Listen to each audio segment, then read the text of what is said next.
وبركاته. إن الحمد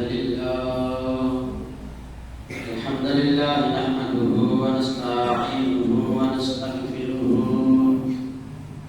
ونعوذ بالله من شرور أنفسنا ومن سيئات أعمالنا من يهده الله فلا مضل له ومن يضلل فلن تجد له وليا مرشدا وأشهد أن لا إله إلا الله وحده لا شريك له وأشهد أن سيدنا إيماننا قدوتنا حبيبنا وطبيبنا وطبيب أرواحنا محمد الذي أرسله بالحق بشيرا ونذيرا وداعيا إلى الله بإذنه وسراجا منيرا أما بعد فإن خير الحديث كتاب الله وخير الهدي هدي محمد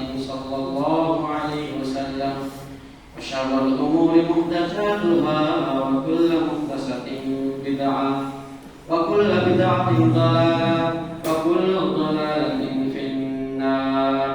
أعوذ بالله من الشيطان الرجيم. بسم الله الرحمن الرحيم. والقرآن المجيد بل عجبوا أن جاءهم منذر منهم قال الكافرون هذا شيء عجيب أئذا متنا وكنا ترابا ذلك رجع بعيد قد علمنا ما تنقص العرش منهم وعندنا كتاب حفيظ. وقال الله تعالى في كلامه المجيد أعوذ بالله من الشيطان الرجيم فاعلم أنه لا إله إلا الله. وقال رسول الله صلى الله عليه وسلم لكنوا موتكم لا إله إلا الله. سنخوض معارك كلامهم وسننبتهم ونردعهم ونعيد الحق المعتصب وبكل القوة نتضرهم. سنخوض معارك كلامهم وسننبتهم ونردعهم ونعيد الحق المعتصب وبكل القوة نتضرهم وبكل القوة ندفعهم. بسلاح الحق البدراوي سنحرر أرض الأحرار ونعيد القدس إلى القدس من بعد الذل والعار. سنخوض معارك كلامهم وسننضجهم ونردعهم ونعيد الحق المعتصب وبكل القوة نتضرهم. لن نرضى بجزء المعتل لن نترك شعرا للذل ونعيد الذل إلى القدس من بعد الذل والعار.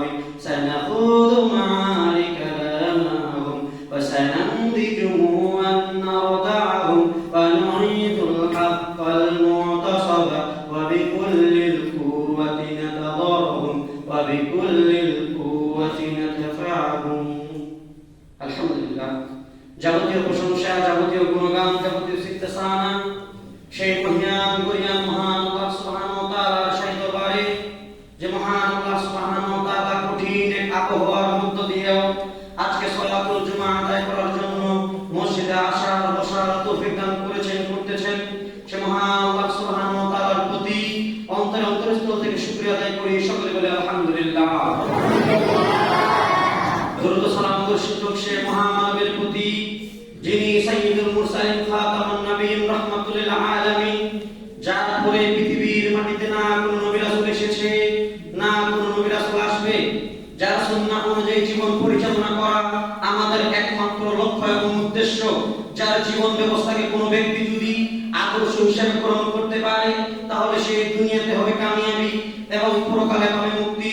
সে রাসূল সাল্লাল্লাহু আলাইহি ওয়াসাল্লামের প্রতি যুগ যুগ ধরে দরুদ সালাম বর্ষিত হোক। হোক এবং সেই সমস্ত মুসলিম ভাইদের প্রতি যারা আল্লাহর জমিনে আল্লাহর দ্বীনকে বাস্তবায়ন করার জন্য কষ্টের পর কষ্ট করে যাচ্ছেন, জালিমের কারাবরণ করছেন, যারা গুম হচ্ছেন, যারা ক্রসফায়ারে হত্যা হয়েছেন, যারা আইনা ধরে বন্দী থেকেছেন, আজ অবধি যারা আল্লাহর জমিনে আল্লাহর দ্বীনকে বাস্তবায়ন করার জন্য অক্লান্ত পরিশ্রম করছেন, তাদের প্রতিও যুগ যুগ ধরে রহমত ও শান্তি বর্ষিত হোক।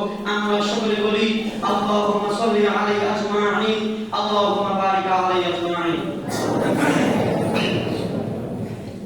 সম্মানিত উপস্থিতি, সংক্ষিপ্ত জুমার আলোচনার আলোচ্য বিষয় হচ্ছে জিহাদ প্রসঙ্গে। যদিও আমরা গত জুমায় এই বিষয়ে আলোচনা করেছিলাম, পরবর্তী আরো কিছু বিষয় থেকে যাওয়ার কারণে আজকে জিহাদ বিষয়ে আলোচনা হবে ইনশাআল্লাহ। সম্মানিত উপস্থিতি, বর্তমানে আমরা এমন এক সময় অতিবাহিত করছি যে সময়ে গোটা পৃথিবীর মুসলিমরা আজকে নির্যাতিত। ওই যে পূর্ব দিগন্তে আমরা সূর্য দেখতে পাচ্ছি, যে সূর্য লাল আভা ধারণ করেছে, যে সূর্য লাল রং ধারণ করেছে, এই সূর্য আস্তে আস্তে আস্তে আস্তে আমাদের মাথার উপরে ধেয়ে আসছে। আপনাকে প্রস্তুতি গ্রহণ করতে হবে। যারা কৃষক রয়েছেন তারা বিষয়টা ভালো করে বুঝতে পারবেন, যারা কৃষক রয়েছেন তারা বিষয়টা ভালো করে বুঝতে পারবেন। আপনি জমির মধ্যে ধান রোপণ করেছেন, আপনি দেখবেন কিছুদিন যেতে না যেতেই সেখানে কিছু আগাছা মাথা চারা দিয়ে উঠে।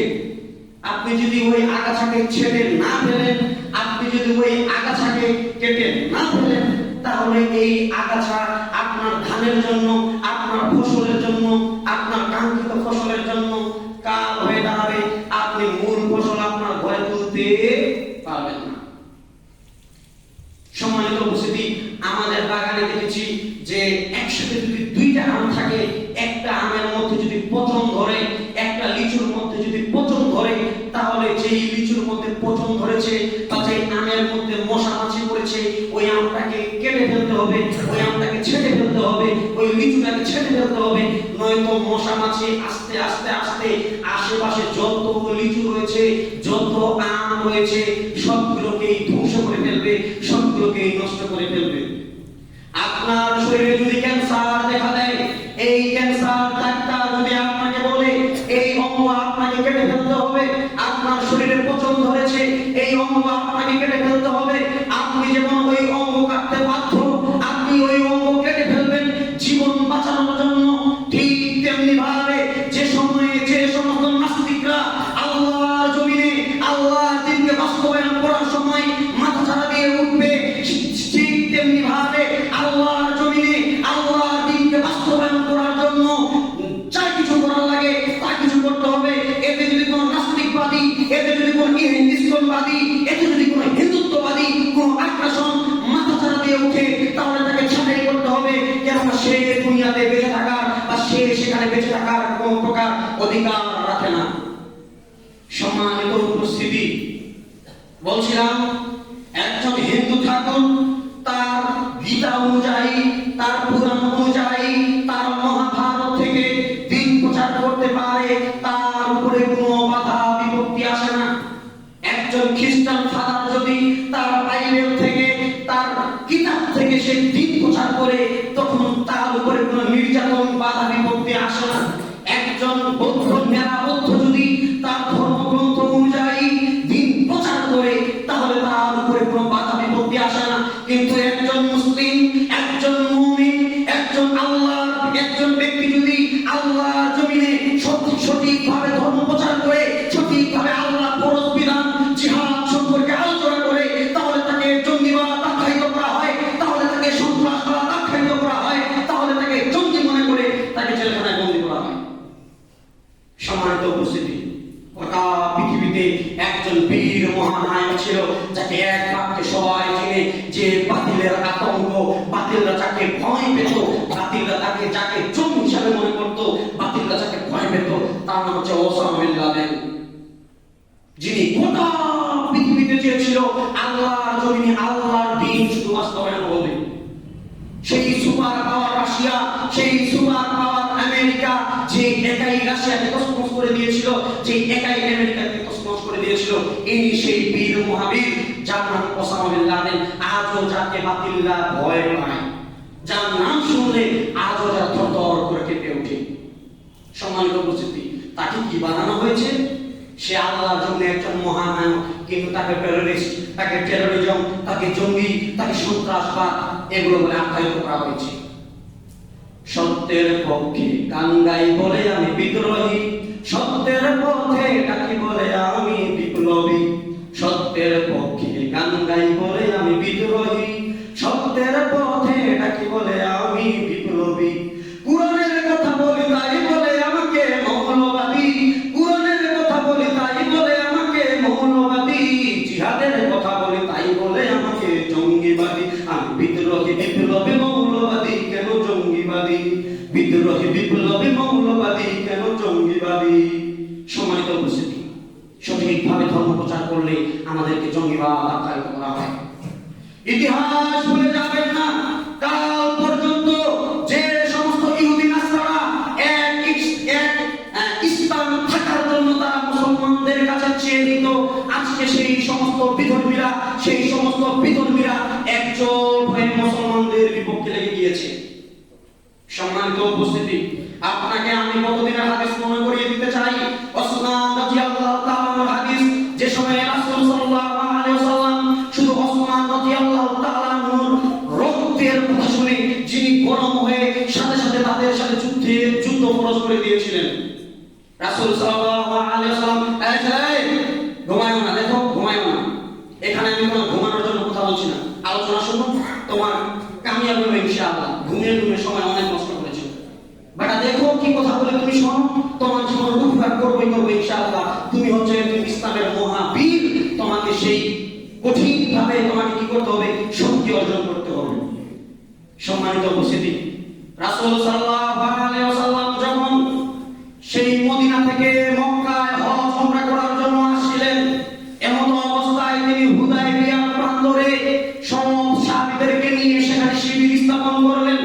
তিনি তখন ওসমান রাদিয়াল্লাহু তাআলাকে বললেন, ওসমান তুমি যাও, মক্কাবাসীদেরকে খবর দাও, আমরা যুদ্ধ করার জন্য আসিনি, আমরা জিহাদ করার জন্য আসিনি, আজকে আমরা এসেছি হজ এবং উমরা করার জন্য।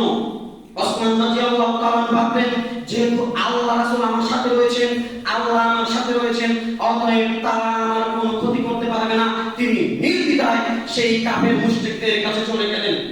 যাওয়ার পর বলেন, ওহে কাফের মুশরিকরা, শুনে রাখো, তোমাদের সাথে যুদ্ধ করার জন্য আসিনি, তোমাদের সাথে জিহাদ করার জন্য আসিনি, তোমাদের সাথে যুদ্ধ করার জন্য আসিনি, আমরা এসেছি হজ এবং উমরা করার জন্য। হজ উমরা করে ইসলাম ত্যাগ করব।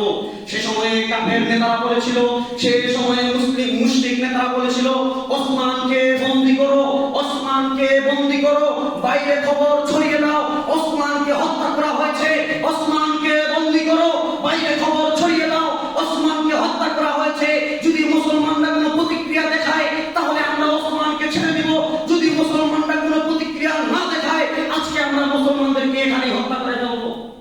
বাইরে খবর প্রচার হয়ে গেল, ওসমানকে হত্যা করা হয়েছে। রাসূল তাবুর মধ্যে বসে রয়েছেন, সাহাবী এসে বলেন, আল্লাহর রাসূল জানেন কি ঘটে গিয়েছে? রাসূল বলেন, কি ঘটে গিয়েছে? আপনি জানেন কি ঘটে গিয়েছে? ওসমানকে হত্যা করা হয়েছে, আমাদের বার্তাবাহক, আমাদের সংবাদ বাহক ওসমানকে হত্যা করা হয়েছে। রাসূল সাল্লাল্লাহু আলাইহি ওয়াসাল্লাম আল্লাহু আকবার বলে তাকবীর দিলেন, বাইরে বের হয়ে তিনি গাছের নিচে গেলেন। যাওয়ার পর বললেন, ইয়া আসহাবাশ শাজারা, হে গাছের অধিবাসীরা, হে গাছের অধিবাসীরা, তোমরা যারা গাছের ছায়ায় অবস্থান করছো, শুনে রাখো, ওসমানকে হত্যা করা হয়েছে, ওসমানকে হত্যা করা হয়েছে, ওসমানকে হত্যা করা হয়েছে। আল্লাহর কসম, ওসমানের রক্তের বদলা না নেওয়া পর্যন্ত এই ইসলাম আমরা ত্যাগ করব না। আল্লাহর কসম, ওসমানের রক্তের হত্যার বদলা না নেওয়া পর্যন্ত এই ইসলাম আমরা ত্যাগ করব না। তোমাদের মধ্যে কি আছে যে আমার কাছ থেকে বায়াত গ্রহণ করবে? এই যে আমি আমার হাত মাটির উপরে রাখলাম। এই সময়ে একজন সাহাবী আসলো, সে হাত রাখছে, আরেকজন রাখছে, এভাবে 1450 সাহাবী বায়াত গ্রহণ করলেন। সে সময় আল্লাহ রাসূল তার বাম হাত উঠালেন, উঠার পর বললেন, ওহে সাহাবীরা, শুনে রাখো, আমার এই বাম হাত হচ্ছে ওসমানের হাত, আমার এই বাম হাত হচ্ছে ওসমানের হাত। আজকে ওসমান নিজে আমাদের এই যুদ্ধে অংশগ্রহণ করবে, হয় আমরা ওসমান হত্যার বিচার আদায় করব, হয় মারবো, না হয় মরবো। ইতিহাস ভুলে যাবেন না। একজন মুসলমানের জন্য, একজন মুসলমানের রক্তের জন্য আল্লাহ রাসূল সাথে সাথে জিহাদ জিহাদ খরচ করেছেন। সম্মানিত উপস্থিতি, বলছিলাম মুসলমান বীরের জাতি, তারা কখনো বাতিলকে ভয় পায় না। আপনি বলছেন হুজুর ওদের কাছে কত অস্ত্র আছে, তরবারি আছে, এই আছে, ওই আছে, রকেট লঞ্চার আছে, AK-47 আছে, SLR আছে, LMG আছে, এই আছে, গ্রেনেড আছে, মাইন আছে, এত এত জেট ফাইটার জেট আছে, তাদের এত কিছু আছে, আমাদের তো কিছু নেই। সম্মানিত উপস্থিতি, আপনাকে বলছি ইতিহাস ভুলে যাবেন না। ইসলামের যত বিজয়গুলো হয়েছে, ইসলামের যত বড় বড় বিজয়গুলো হয়েছে, সব সময় মুসলমানদের সংখ্যা কম ছিল, সব সময় মুসলমানদের সংখ্যা কম ছিল। এই কম সংখ্যক মুসলমান নিয়ে মুসলমানরা ইতিহাস গড়েছিল। মনে রাখবেন, শুধু একটি যুদ্ধের মধ্যে মুসলমানদের সংখ্যা বেশি হয়ে গিয়েছিল, যার কারণে মুসলমানরা মনে করেছিল আমরা এই যুদ্ধে আমাদেরকে কেউ হারাতে পারবে না, যার কারণে তাদের মধ্যে অমনোযোগিতা বা উদাসীনতা চেপে বসেছিল, যার কারণে যুদ্ধের প্রথম ভাগে মুসলমানরা মার খেয়েছিল, কিন্তু পরবর্তীতে তারা বিজয় অর্জন করেছিল। কিন্তু যত মুসলমানদের বিজয় হয়েছে, যুদ্ধ হয়েছে, সব যুদ্ধেই মুসলমানদের সৈনিকের সংখ্যা অনেক কম ছিল। দেখুন বদরের প্রান্তর মাত্র 313 জন সাহাবী, মাত্র 313 জন সাহাবী। আরে আমাদের মাদ্রাসার ছাত্র এখানে মনে করেন উপস্থিত আছে 150 জনের মতো, তো আর 150 জন 313 জন সাহাবী মিলে কি করেছিল? একদম 1000 সৈন্যের বিরুদ্ধে তারা যুদ্ধ ঘোষণা করেছিল। সেই সময় মুসলমানদের কাছে কি অস্ত্র ছিল? শুধু 2টি ঘোড়া ছিল, 70টি উট ছিল, সেরকম কোনো তরবারি তাদের কাছে ছিল না। 313 জন নিয়ে রাসূল সাল্লাল্লাহু আলাইহি ওয়াসাল্লাম 1000 সৈন্যের উপরে তিনি জয়লাভ করেছিলেন। ইতিহাস করে দেখুন, আপনি ভয় পাচ্ছেন, মনে রাখবেন সাহায্য আসবে আল্লাহর পক্ষ থেকে ইনশাআল্লাহ, সাহায্য আসবে আল্লাহর পক্ষ থেকে ইনশাআল্লাহ। যেদিন থেকে মুসলমানরা তাদের কাছে এই নারীরা প্রিয় হয়ে গিয়েছে, যেদিন থেকে মুসলমানরা নেশাদার দ্রব্যকে হালাল মনে করেছে, যেদিন থেকে মুসলমানরা তাদের ফরজ ইবাদত সালাতকে ছেড়ে দিয়েছে, যেদিন থেকে মুসলমানরা দুনিয়ার জন্য পাগল হয়ে গিয়েছে, সেদিন থেকে তারা আন্দালুসিয়ার ভূমি ছেড়ে দিয়েছে, সেদিন থেকে তাদের হাত থেকে স্পেনের মাটি চলে গিয়েছে, সেদিন থেকে তাদের কাছে রোম চলে গিয়েছে, সেদিন থেকে তাদের কাছে পারস্য চলে গিয়েছে, মূল যে ইসলামের ভূখণ্ডগুলো ছিল, সেদিন থেকে তাদের হাত থেকে এগুলো বিদায় নিয়ে নিয়েছে। ইতিহাস করে দেখুন, একসময় গোটা পৃথিবীকে শাসন করেছিল মুসলিমরা, গোটা পৃথিবীকে শাসন করেছিল মুসলিমরা। আজকে গোটা পৃথিবী শাসন করেছে কে? ইহুদিরা। যখন যেখানে ইচ্ছা সেখানে বোম মারছে, যখন যেখানে ইচ্ছা তখন সেখানে বোম ফেলছে, যখন যেখানে ইচ্ছা সেখানে কি করছে? তাদের মন মতো তারা চলাফেরা করছে। সম্মানিত উপস্থিতি, ফিলিস্তিন তো শেষ, এখন দেখুন সুদানের কি অবস্থা। সুদান একটা মুসলিম কান্ট্রি, যেখানে কোনো খাবারের অভাব ছিল না, সেখানে আজকে 1 কোটি মুসলিম পরিবার খাবারের অভাবে, চিকিৎসার অভাবে তারা মারা যাচ্ছে। আপনি খুলে দেখুন, দেখলাম একজন মহিলা বা একজন মুসলিম মা, সে ভাবছে যে আমি আমার বাচ্চাদেরকে কিছু খাওয়াতে পারছি না, এই জন্য সে নিজেই তার গলায় আত্মহত্যা করে ফাঁসি লাগিয়েছে এবং তার 2টা ছোট ছোট বাচ্চা তাদেরকে ফাঁসিতে ঝুলিয়ে দিয়েছে। অথচ এই সুদানে কোন জিনিসের অভাব ছিল না, এই সুদান ছিল খাদ্য ভান্ডার, এই সুদান ছিল খাদ্য ভান্ডার, কিন্তু আজকে সুদানের এই কঠিন পরিণতি হয়ে গিয়েছে। সম্মানিত উপস্থিতি, আপনার এই পাশে এই আরাকান, আপনার মায়ানমারে বলেন, যেখানে নেড়া বৌদ্ধগুলো পশু যেভাবে জবাই করা হয়, মুসলমানদেরকে এইভাবে জবাই করছে। যে এই রোহিঙ্গা মুসলিমরা, তাদেরকে জবাই করা হচ্ছে, আপনি দেখতে অবাক হয়ে যাবেন। এবং তারা প্রকাশ্যে সোশ্যাল মিডিয়ায় এই ভিডিওগুলো তারা ভাইরাল করছে যে আমরা মুসলমানদেরকে কিভাবে হত্যা করছি। আরে মানুষটা মরে গিয়েছে, তারপরে আবার ছবি চালাচ্ছে। আরে সে তো মুসলিম ভাই, আপনার গায়ে খারাপ লাগে না কেন? আপনার নেতাকে নিয়ে কথা বললে আপনার গা গরম হয়ে যায়, আপনার খেলোয়াড়কে নিয়ে কথা বললে আপনার গা গরম হয়ে যায়, আপনার নেত্রীকে নিয়ে কথা বললে আপনার গা গরম হয়ে যায়, আপনার আইডলকে নিয়ে কথা বললে আপনার গা গরম হয়ে যায়। যে সময় আমার রাসূলকে নিয়ে কথা বলা হয়, যে সময় আল্লাহর শান নিয়ে কথা বলা হয়, আল্লাহর কিতাবকে নিয়ে কথা বলা হয়, তখন আপনার গা গরম হয় না, আপনি আবার মুসলিম। সম্মানিত মুসলিম, বলছিলাম আপনি হচ্ছেন মুসলিম নামের কলঙ্ক। রাসূল সাল্লাল্লাহু আলাইহি ওয়াসাল্লামকে যারা গালি দিবে, দুনিয়াতে তাদের বেঁচে থাকার কোনো অধিকার নেই। যারা আল্লাহ রাসূলকে গালি দিবে, দুনিয়াতে তাদের বেঁচে থাকার কোনো অধিকার নেই। হাদিস দেখুন, আপনাদের প্রমাণ দেখাচ্ছি, ইতিহাস ভুলে যাবেন না। রাসূল সাল্লাল্লাহু আলাইহি ওয়াসাল্লাম যখন মক্কা বিজয় করলেন, সে সময় কাবা ঘরের মধ্যে ঢুকছেন, তিনি এক একটা করে মূর্তি ভাঙতে থাকছেন আর তিনি বলছেন যা আল্লাহ হক এসেছে ওয়াজহাকাল বাতিল, বাতিল দূরীভূত হয়েছে, ইন্নাল বাতিলা কানা যাহুকা, নিশ্চয়ই বাতিল দূরীভূত হবে, হক এসেছে, বাতিল চলে গিয়েছে, এই কথা বলছেন আর তিনি মূর্তি ভাঙছেন। এমন সময় তিনি দেখলেন যে বাইতুল হারামের নিকটে সব কাফের মুশরিকরা যারা পালাতে পারেনি তারা বাইতুল হারামের সামনে চুপ করে বসে রয়েছে।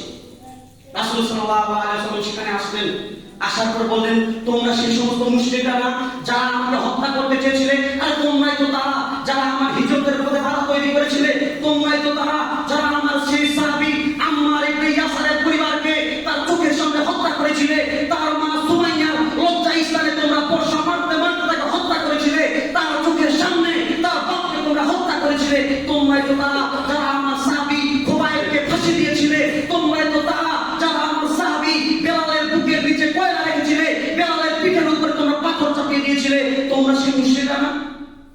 তখন তারা বলল যে হ্যাঁ আমরাই তারা। রাসূল সাল্লাল্লাহু আলাইহি ওয়াসাল্লাম বললেন তোমরা কি মনে করো আজকে আমি তোমাদের সাথে কিরূপ আচরণ করব?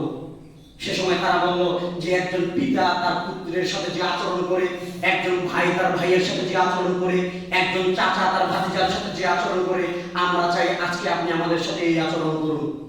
রাসূল সাল্লাল্লাহু আলাইহি ওয়াসাল্লাম বললেন হ্যাঁ আমি তোমাদেরকে সাধারণ ক্ষমা ঘোষণা করলাম, আমি তোমাদেরকে সাধারণ ক্ষমা ঘোষণা করলাম, কিন্তু 14 জন ব্যক্তির কোনো ক্ষমা নেই, 14 জন ব্যক্তির কোনো ক্ষমা নেই, যার মধ্যে সেখানে উপস্থিত ছিলেন ইবনু খাতাল সেখানে উপস্থিত ছিলেন। রাসূল সাল্লাল্লাহু আলাইহি ওয়াসাল্লাম বলেন যে ইবনু খাতাল সে আমাকে গালি দিয়েছিল, সে আমাকে গালি দেওয়ার জন্য দুইজন নর্তকীকে ভাড়া করেছিল, সে টাকা দিয়ে দুইজন মেয়েকে কিনে নিয়েছিল শুধু আমাকে গালি দেওয়ার জন্য। সাহাবীরা শুনে রাখো, ওই যে ইবনে খাতালকে ধরো, তাকে হত্যা করো, ইবনে খাতালকে ধরো, তাকে হত্যা করো। সেই সময় ইবনে খাতাল সেখান থেকে উঠে গিয়ে কাবা ঘরের গিলাফ করে চলে আছে। সাহাবীরা তখন বলল আল্লাহ রাসূল, আল্লাহ তো কোরআনের মধ্যে বলেছেন যে কাবা ঘরের কাছে থাকবে সে যাবতীয় প্রকার হত্যাকাণ্ড থেকে মুক্ত থাকবে, তার রক্ত পাক ফোটানো যাবে না। তো আল্লাহ রাসূল ইবনে খাতাল কাবা ঘরের গিলাফ করে চলে রয়েছে, আমরা কি তাকে হত্যা করব নাকি তাকে মাফ করে দিব? আল্লাহ রাসূল বলেন ফাকতুলুহু, ইবনে খাতালকে হত্যা করো, ফাকতুলুহু, তাকে হত্যা করো, ফাকতুলুহু, আর সে কাবা ঘরের ভিতরে ঢুকে যাক, তোমরা তাকে হত্যা করো। কেননা যে আল্লাহ রাসূলকে গালি দিবে, যে আল্লাহ রাসূলকে গালি দিবে, যে আমাকে গালি দিবে, যে আল্লাহ রাসূলকে গালি দিবে, দুনিয়াতে তার বেঁচে থাকার কোনো অধিকার নেই। সম্মানিত উপস্থিতি, বলছিলাম রাসূল সাল্লাল্লাহু আলাইহি ওয়াসাল্লামকে গালি দিলে আপনাকে তাকে হত্যা করতে হবে। ওই যে শ্রীপুরে একজন প্রধান শিক্ষক কি বলেছিল রাসূলের সামনে? আপনারা জানেন কি বলেছিল? যে আয়েশার মতো একটা ছোট মেয়েকে রাসূল এত বড় একজন যুবক কিভাবে বিয়ে করতে পারে? নাউযুবিল্লাহ। আপনি দেখেননি সে কি বলেছিল? রাসূলের নাম আহম্মদ, তিনি বলেছিলেন তার নাম হচ্ছে আহম্মদ। আপনি দেখেননি ইতিহাস? সম্মানিত উপস্থিতি, সে কোরআনের সামনে কথা বলেছিল, এখনো সে জীবিত রয়েছে, তাগুত প্রশাসন জালেম সরকার তাদেরকে গ্রেফতার করেনি। সম্মানিত উপস্থিতি, আপনাকে স্মরণ করিয়ে দিতে চাই আবু রাফে নামে একজন ব্যক্তি ছিল, রাসূল সাল্লাল্লাহু আলাইহি ওয়াসাল্লাম উপস্থিত ছিলেন, বললেন হে আমার সাহাবীরা, আবু রাফে আমাকে গালি দেয়, আবু রাফে তার রাসূলকে গালি দেয়, তোমাদের মধ্যে কে আছে যে এই আবু রাফেকে হত্যা করতে পারবে? সে সময় ইবনে মাসলামা রাদিয়াল্লাহু তাআলা দাঁড়িয়ে গেলেন, বলেন আল্লাহ রাসূল আমাকে কিছু সাহাবী দেন, আমি আবু রাফেকে হত্যা করব। আল্লাহ রাসূল সাহাবী দেন, আবু রাফেকে হত্যা করব। আপনি ইতিহাস খুলে দেখেন, আবু হায়দার নামক একজন যুবক যে রাসূল সাল্লাল্লাহু আলাইহি ওয়াসাল্লামের চরিত্র নিয়ে কটাক্ষ করেছিল, সে একটা বই লিখেছিল, যে বইয়ের নাম হচ্ছে রঙিলা রাসূল। সে সময়ে একজন মুসলিম ব্যক্তি সে যে বলল যে তুমি কি সেই আবু হায়দার ব্যক্তি যে রাসূলকে নিয়ে কথা বলেছো, রাসূলকে নিয়ে বই লিখেছো? সে ভাবলো যে হয়তো আমার একজন ভক্ত পাওয়া গিয়েছে। সে বলল হ্যাঁ আমি সেই ব্যক্তি যে রাসূলকে নিয়ে রঙিলা রাসূল বই লিখেছি। সে সময়ে মুসলিম ওই বীর সেনা কোন প্রকার ভয় না করে তার পকেট থেকে চাকু বের করে, তার পকেট থেকে খঞ্জর বের করে সেই নাস্তিকের বুকের মধ্যে গুঁজে দিয়েছে। সেই সময় তাকে প্রশাসন তাকে ধরে যখন গ্রেফতার করেছে, সে সময় মুসলিম আইনজীবীরা তাকে বলল শোনো শোনো, তুমি এভাবে বলবে, উকিল জজের সামনে তুমি এভাবে বলবে যে আমি তাকে নিজের জ্ঞানে হত্যা করিনি, আমি তাকে হত্যা করেছি, সে আমার রাসূলকে গালি দিয়েছে, আমি আমার জজটাকে দামিয়ে রাখতে না পেরে আমি তাকে হত্যা করেছি, তুমি এভাবে বলবে যে আমি আমার নিজ জ্ঞানে হত্যা করিনি। এক পর্যায়ে সে বলছে মাননীয় জজ সাহেব শুনে রাখুন, আমি তাকে আমার নিজ জ্ঞানে, আমি তাকে আমার স্বজ্ঞানে হত্যা করেছি। করেছি, যারা আল্লাহকে গালি দিবে, যারা রাসূলকে গালি দিবে, যারা আমার রাসূলকে নিয়ে কথা বলবে, আমার রাসূলের শান নিয়ে কথা বলবে, আমার রাসূলের ইজ্জত নিয়ে কথা বলবে, দুনিয়াতে তার বেঁচে থাকার কোনো অধিকার নেই। আমি আমার সব জ্ঞানে, আমি আমার নিজ জ্ঞানে তাকে হত্যা করে রেখেছি। সম্মানিত উপস্থিতি, এদেশে হাজারো মানুষেরা রয়েছে যারা কোরআনকে অবমাননা করছে, যারা রাসূলকে নিয়ে গালি দিচ্ছে, রাসূলের শান, রাসূলের চরিত্র নিয়ে গালি দিচ্ছে। আজও তারা দুনিয়ার মধ্যে দাপটের সাথে বেঁচে থাকছে, আজও তারা বেঁচে থাকছে। অথচ এই বাংলাদেশ এমন একটি বাংলাদেশ, যেখানে রাসূলকে নিয়ে গালি দিলে সাথে সাথে মিছিল মিটিং করা হয়। এ দেশের মধ্যে আশিকে রাসূলের কোনো অভাব নেই, এ দেশের মধ্যে আশিকে রাসূলের কোনো অভাব নেই। তারা আশিকে রাসূল সম্মেলন করে, রাসূলকে ভালোবাসার সম্মেলন করে, কিন্তু যে সময়ে নাস্তিকরা আল্লাহ রাসূলকে নিয়ে কথা বলে তখন তাদের বিরুদ্ধে কেউ দাঁড়ায়। মিছিল মিটিং করতে করতেই সময় শেষ। সম্মানিত উপস্থিতি, এক শ্রেণীর বীর সেনার দরকার, যারা কোনো মিছিল মিটিং এর তোয়াক্কা করবে না, যারা কোনো মিছিল মিটিং এর দেখাশোনা করবে না, ডাইরেক্ট যারা আল্লাহ রাসূলকে নিয়ে কথা বলবে, আল্লাহকে নিয়ে কথা বলবে, জমিন থেকে তার গর্দানটা উড়িয়ে দিবে, এরকম এক শ্রেণীর যুবক বর্তমান সময়ে খুব দরকার। সম্মানিত উপস্থিতি, আমি আপনাকে কত সময় বলছিলাম, अगर जान चाहिए तो दे देंगे, जिगर चाहिए तो दे देंगे, हमारा दुनिया में जो कुछ है सब कुछ चाहिए तो सब कुछ दे देंगे। अगर नबी के बाद आई, अगर हमारे नबी के बाद आई, अगर हमारे नबी के बाद आई तो जान छीन कर रख देंगे, जान फाड़ कर रख देंगे इंशाअल्लाह। সম্মানিত উপস্থিতি, রাসূল সাল্লাল্লাহু আলাইহি সাল্লামকে নিয়ে কিভাবে অবমাননা করা হচ্ছে আপনারা নিশ্চয়ই জানেন। বর্তমান পরিস্থিতি কত জটিল ও কঠিন, অথচ এই মুসলিমরা এক সময় গোটা পৃথিবী শাসন করেছিল। আপনাকে আমি ইতিহাস স্মরণ করিয়ে দিচ্ছি। ওমর রাদিয়াল্লাহু তাআলা আনহু এর শাসনামলে সেই সময় খালিদ বিন ওয়ালিদ যখন বিশাল বড় মুসলিম লস্কর নিয়ে যুদ্ধের জন্য বের হলেন রস্তম পালওয়ানের সাথে যুদ্ধ করার জন্য, সে সময়ে তারা এক স্থানে গিয়ে যুদ্ধের শিবির স্থাপন করলেন। সে সময়ে রস্তম পালওয়ান তার গোয়েন্দাদেরকে বলতো, যাও তো সেই মুসলমানদের শিবিরে তোমরা যাও তো, দেখো তো তারা রাতে কি করছে। তখন গোয়েন্দা বাহিনী চলে আসলো, আসার পর দেখছে মুসলমানরা কান্না করছে। রাতের শেষ ভাগে মুসলমানরা আল্লাহর কাছে তাহাজ্জুদ করে কান্নাকাটি করে। সে সময়ে রস্তমের গোয়েন্দারা তাকে খবর দিল, সম্রাট জাহাপনা, আমাদের মুসলমানদের সাথে যুদ্ধ করার কোনো প্রয়োজন নেই, তারা আমাদের ভয়ে কান্না করছে, তাদের সাথে যুদ্ধ করার কোনো প্রয়োজন নেই, তারা এমনিতে আমাদের ভীত মনে করে, তারা এমনিতে আমাদেরকে সাহসী মনে করে, তারা ভয়ে কান্না করছে। এই সময়ে পরের দিন যখন যুদ্ধ শুরু হয়ে গেল, রস্তম পালওয়ান দেখছেন তার চোখ দিয়ে যে একজন মুসলিম অনেকগুলো মুশরিককে হত্যা করছে, মুসলিমদের সাথে মুশরিকরা পারছে না। সে সময় রস্তম পালওয়ান যুদ্ধ বিরতি দিলেন, বলেন আগামীকাল যুদ্ধ শুরু হবে। এক পর্যায়ে যখন যুদ্ধ বিরতি হয়ে গেল, আবার রাতের শেষ ভাগে আপনার রস্তম পালওয়ান তার গোয়েন্দাদেরকে বললেন, যাও তো মুসলিম শিবিরে তারা কি করছে, যাও তো মুসলিমের শিবিরে তারা কি করছে। তখন একদল গোয়েন্দা আসলো, আসার পর তারা দেখলো আজকেও তারা কান্না করছে। কান্না উদ্ঘাটন করতে গিয়ে তারা যা বুঝতে পারলো, তখন তারা রস্তম পালওয়ানের কাছে গেল, যাওয়ার পর বলল, সম্রাট জাহাপনা, আপনার কাছে, আপনার ব্যক্তিদের কাছে, আপনার প্রজাদের কাছে সুন্দরী নারী যত বেশি প্রিয়, মোদের পেয়ারা যত বেশি প্রিয়, মুহাম্মদের কাছে, উমরের কাছে এবং তাদের লোকদের কাছে, মুসলিমদের কাছে আল্লাহর রাস্তায় জান দেওয়া এর চেয়ে বেশি প্রিয়। কিভাবে আপনাকে আমি বুঝাই। সে সময় রস্তম পালওয়ান ছিলেন পারস্যের সম্রাট। আপনাকে আবার স্মরণ করে দিতে চাই, সেই রোমের সম্রাট যখন তার সৈন্যরা মুসলিম বাহিনীদেরকে দেখলো, তখন তারা বলছে যে সম্রাট জাহাপনা, আপনি মুসলমানদের সাথে পারবেন না। সে সময় তিনি বলছেন, কেন? তাদের সৈন্য কি আমাদের চেয়ে বেশি? বলে না, সৈন্য আমাদের থেকে বেশি না। তাদের সৈন্যরা কি আমাদের চেয়ে বেশি শক্তিশালী? জি না, তারা জীর্ণ শীর্ণ শুকনো রুটি খায়, তারা খেজুর খায়, আমাদের চেয়ে বেশি শক্তিশালী না। তাদের অস্ত্র কি আমাদের চেয়ে বেশি? না, তাদের অস্ত্র একদমই নেই। তাহলে কেন আমাকে ভয় দেখাচ্ছ? সৈন্য আমাদের বেশি, অস্ত্র আমাদের বেশি, শক্তি আমাদের বেশি, কেন আমাকে ভয় দেখাচ্ছ? সে সময় তখন তারা বলেছিল, সম্রাট জাহাপনা, আপনার কাছে সুন্দরী নারী যত বেশি প্রিয়, আপনার কাছে মোদের পেয়ারা যত বেশি প্রিয়, মুহাম্মদের কাছে, মুহাম্মদের উম্মতের কাছে আল্লাহর রাস্তায় জান দেওয়া এর চেয়ে বেশি প্রিয়। সুবহানাল্লাহ। সম্মানিত উপস্থিতি, মুসলমানরা তাদের মূল ভূখণ্ডগুলো হারিয়ে ফেলেছে। যেদিন থেকে মুসলমানরা দলাদলি নিয়ে ভাগ হয়ে পড়েছে, যেদিন থেকে মুসলমানরা ফিতনার মধ্যে পড়ে গিয়েছে, যেদিন থেকে তারা নেশাকে গ্রহণ করেছে, যেদিন থেকে তারা সুন্দরী রমণীদেরকে গ্রহণ করেছে, যেদিন থেকে তারা দুনিয়ার প্রতি ঝুঁকে পড়েছে, যেদিন থেকে তারা ক্ষমতার প্রতি ঝুঁকে পড়েছে, সেদিন থেকে মুসলমানরা আজ এখন অব্দি নির্যাতিত হচ্ছে।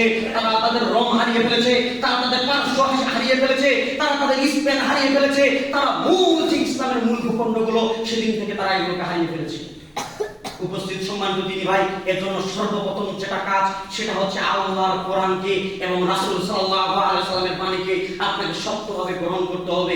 আল্লাহর কোরআনকে, রাসূলের বাণীকে আপনাকে শক্তভাবে গ্রহণ করতে হবে। সম্মানিত উপস্থিতি, আলোচনা শেষাংশে এসে আপনাকে আমি বলছি, গত জুমায় আমরা আলোচনা করেছিলাম, আলোচনা শেষাংশে এসে ইসকন প্রসঙ্গে বর্তমানে যে আগাছা, বর্তমানে যে ফল নষ্ট হয়ে গিয়েছে সেটা হচ্ছে ইসকন।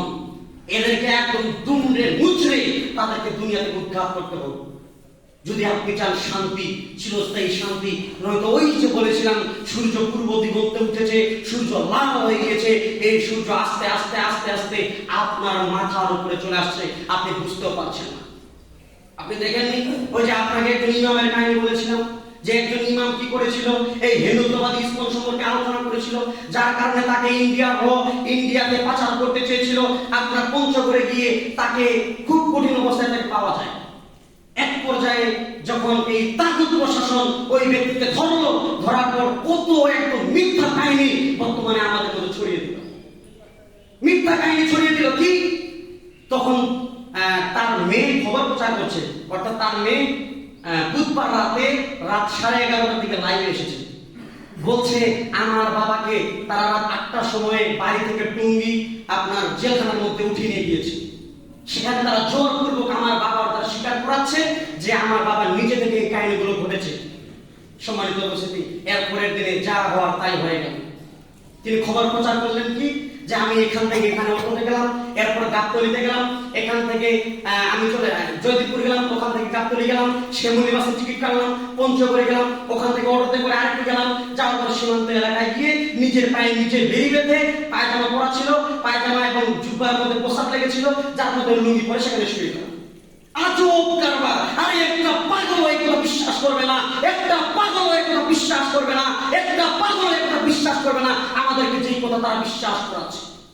এর পরের দিনে তার সন্তান কি করেছিল, লাইভে এসেছিল, আসার পর বলছে যে আপনারা মনে রাখেন আমার পিতাকে জোরপূর্বক ভাবে তাকে এই স্বীকারোক্তিগুলো করানো হয়েছে, আমার পিতাকে অনেক কিছুর ভয় দেখিয়ে, আমাকে জেলখানায় ভরে দেওয়ার ভয় দেখিয়ে আমার পিতাকে জোরপূর্বক এই বিষয়গুলো আমার পিতার মুখ থেকে স্বীকারোক্তি করানো হয়েছে। সম্মানিত উপস্থিতি, এই যে আপনার হল মিডিয়া, কালের কণ্ঠ যে পত্রিকা আপনারা কিনেন, নয়া দিগন্ত, যুগান্তর, বাংলাদেশ প্রতিদিন, এই পেপার পত্রিকাগুলো সাথে সাথে আপনার মিডিয়ার মধ্যে একদম ছড়াছড়ি করে দিল। আর যেদিন তিনি গুম হয়েছিলেন তখন তাদের কোনো মাথা ব্যথা নেই, যেদিন তিনি গুম হয়েছিলেন তখন তাদের কোনো পেপার পত্রিকায় কোনো ছাপানো নেই।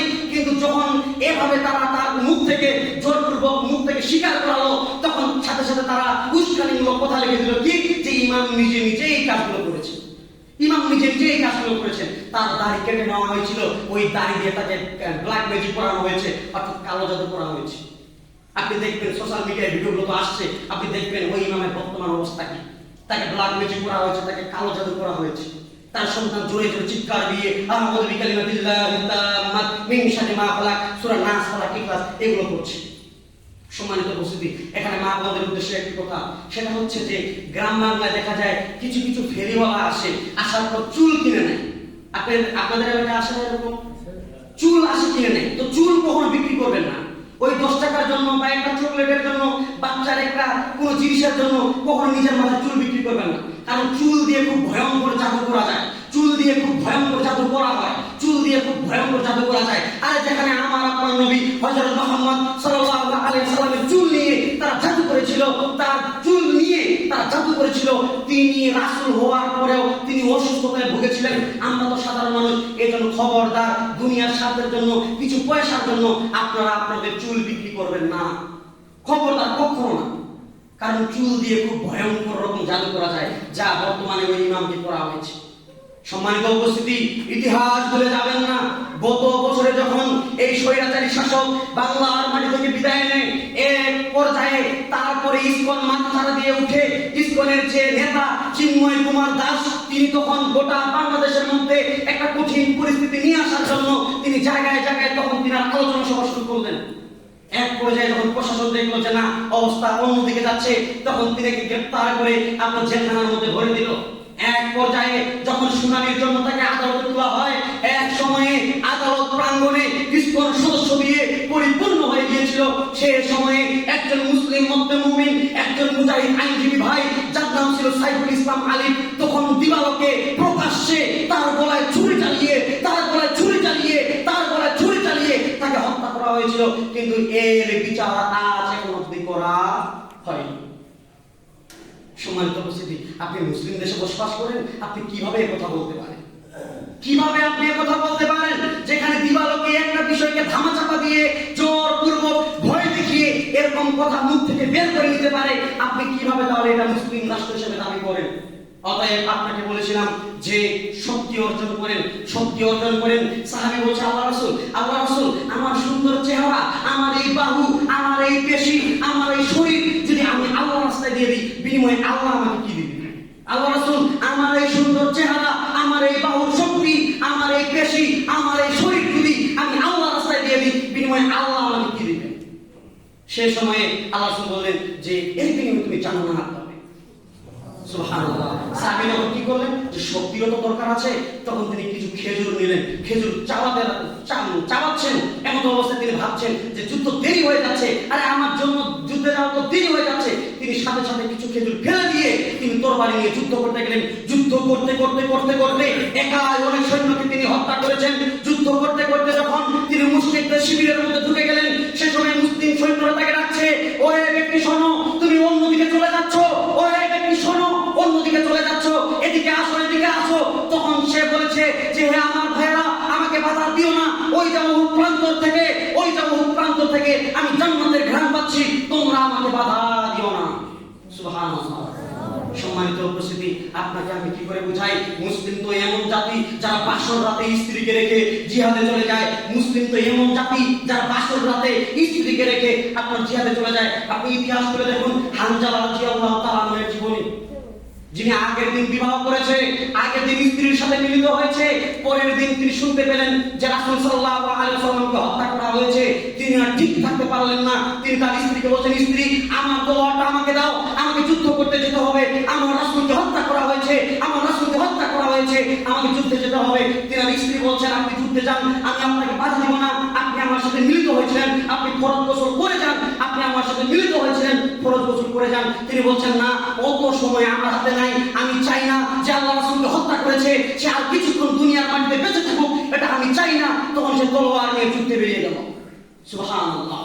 যুদ্ধ করতে এক পর্যায়ে তিনি শহীদ হয়ে গেলেন। যুদ্ধ শেষ। আল্লাহ রাসূল সাল্লাল্লাহু আলাইহি ওয়াসাল্লাম সাহাবীদেরকে বললেন, হে আমার সাহাবীরা, তোমরা মুসলিম যে সৈন্যরা মারা গিয়েছে তাদের সেই শরীরগুলোকে বা তাদের দেহগুলোকে তোমরা এখানে নিয়ে আসো। এক পর্যায়ে খুঁজতে ওই মহিলা এসে বলেন, আল্লাহ রাসূল, আপনার কি মনে আছে আপনি গতকাল একজন বিবাহ করিয়েছিলেন? বলছে, হ্যাঁ, আমি আমার সাহাবী হানজালার বিবাহ করেছিলাম। আল্লাহ রাসূল, আমি হানজালার স্ত্রী। হানজালা আপনার হত্যা হওয়ার কথা শুনে সে ফরজ গোসল না করে সেই জিহাদে চলে এসেছে। আল্লাহ রাসূল, সে যদি মারা যায় আপনি তাকে ফরজ গোসল দিয়ে দিবেন। এক পর্যায়ে আল্লাহ রাসূল গোটা ময়দান খুঁজে দেখলেন, হানজালাকে পাওয়া যাচ্ছে না। এক পর্যায়ে দেখলেন যে দূরে হানজালা পড়ে রয়েছে, হানজালার চুল থেকে পানি ঝরছে।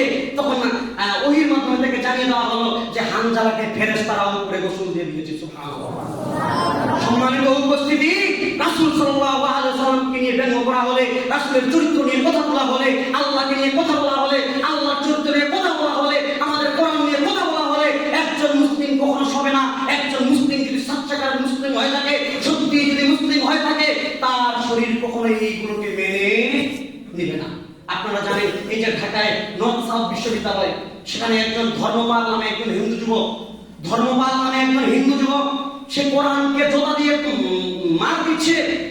এ সময় কিছু যুবকেরা তাকে থামাতে যাচ্ছে। সে বলছে, আমার বাপের টাকা আমি কোরআন কিনেছি, যা ইচ্ছা তাই করবো, তোমরা কোরআন কি? এটা কি ইন্ডিয়াতে? জি না, এটা বাংলাদেশে। আপনার এই বাংলাদেশে যেখানে আপনি দাবি করেন 90% মুসলমানের দেশ, এই মুসলমানের মাটিতে, মুসলমানের দেশে একজন হিন্দু যুবক কিভাবে কোরআনকে অবমাননা করতে পারে? সম্মানিত উপস্থিতি, এক পর্যায়ে যখন সাউদির জনতা তাকে হত্যা করার জন্য সেই বিশ্ববিদ্যালয়ে যায়, তখন এই তাগুত প্রশাসন, এই নাস্তিক প্রশাসন, এই তাগুত প্রশাসন যারা মুহূর্তে খবরকে নষ্ট করে দিতে পারে, যারা মুহূর্তে খবরকে ধামাচাপা দিতে পারে, এই তাগুত প্রশাসন তখন তারা কি করলো? সব দিক থেকে ওই ভার্সিটিকে তারা ঘিরে ধরলো। সম্মানিত উপস্থিতি, এর জন্য আমি বলছি, যারা আল্লাহকে গালি দিবে, যারা রাসূলকে গালি দিবে, যারা কোরআনকে অবমাননা করবে, আরে এত সময় নাই, কোনো মিছিল মিটিং এর দরকার নাই। যদি আপনি মিছিল মিটিং করেন তাহলে তাগুত প্রশাসন তাদেরকে পাহারা দিবে, এই তাগুত সরকার তাদেরকে পাহারা দিবে, এই তাগুত প্রশাসন তাদেরকে পাহারা দিবে, বাইরের লোকগুলো তাদেরকে পাহারা দিবে। কোনো মিছিলের দরকার নেই, কোনো মিটিং এর দরকার নেই। সেই আলিমুদ্দিনের মতো, যে আবু হায়দারের পেটের মধ্যে ছুরি ঢুকিয়ে দিয়েছে, তার মতো কিছু মুসলিম বীর দরকার, যারা কোনো প্রকার বাধা না মেনে আল্লাহ রাসূলকে ভালোবেসে আল্লাহ রাসূলের জন্য জীবন দিয়ে দিবে। সম্মানিত উপস্থিতি, এই জন্য আমি আপনাকে বলছিলাম, তৈরি হন, শক্তি শরীরের মধ্যে অর্জন করেন, শরীরের মধ্যে শক্তি সঞ্চয় করেন। এভাবে ঘুমিয়ে থাকিয়েন না, একটু ব্যায়াম করেন, শরীরকে একটু ঘামান, আপনার শরীরকে একটু কাজে লাগান, আপনি একটু শরীরকে কাজে লাগান। অন্তত যদি আপনি কোনো কিছু দিয়ে সহযোগিতা করতে না পারেন, অন্তত আল্লাহর কাছে দোয়া করেন।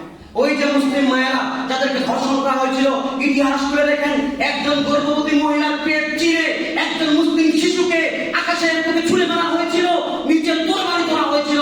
ওই মুসলিম শিশু যে এখনো দুনিয়াতে আসেনি, তাকে খন্ড খন্ড করা হয়েছিল। যারা করেছিল তারা হচ্ছে রাশিয়া এবং আমেরিকা।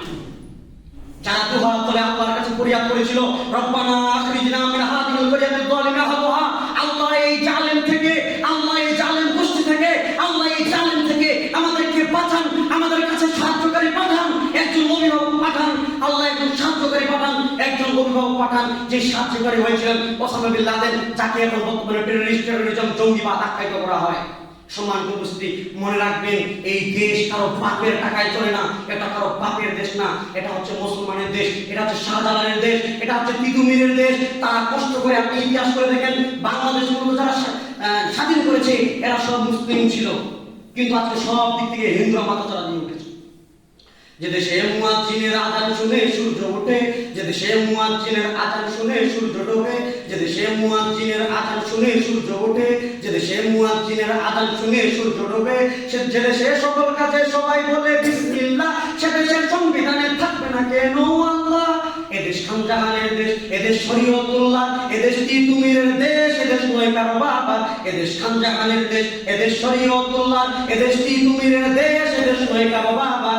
সম্মানিত উপস্থিতি, পরিশেষে আল্লাহর কাছে দোয়া করি, আল্লাহ যাবতীয় প্রকার চক্রান্ত থেকে, আমাদের এই মাতৃভূমি বাংলাদেশকে আল্লাহ রক্ষা করো, এবং মুসলমানদেরকে আল্লাহ আপনি রক্ষা করেন। আল্লাহুম্মা আমিন।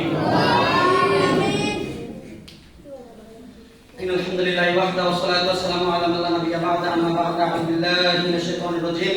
إن الله وملائكته يصلون على النبي يا أيها الذين آمنوا صلوا عليه وسلموا تسليما. সবাই বলে দেবেন, পাঠ করি, اللهم صل على محمد وعلى آل محمد كما صليت على إبراهيم وعلى آل إبراهيم إنك حميد مجيد. اللهم بارك على محمد وعلى آل محمد كما باركت على إبراهيم وعلى آل إبراهيم إنك حميد مجيد. আল্লাহ সুবহানাহু ওয়া তাআলা আমাদের আমলগুলোকে কবুল করে নিন। সকলে বলি আল্লাহুম্মা আমিন। তাদের ব্যবসার মধ্যে আল্লাহ বরকত দান করুন। সকলে বলি আল্লাহুম্মা আমিন।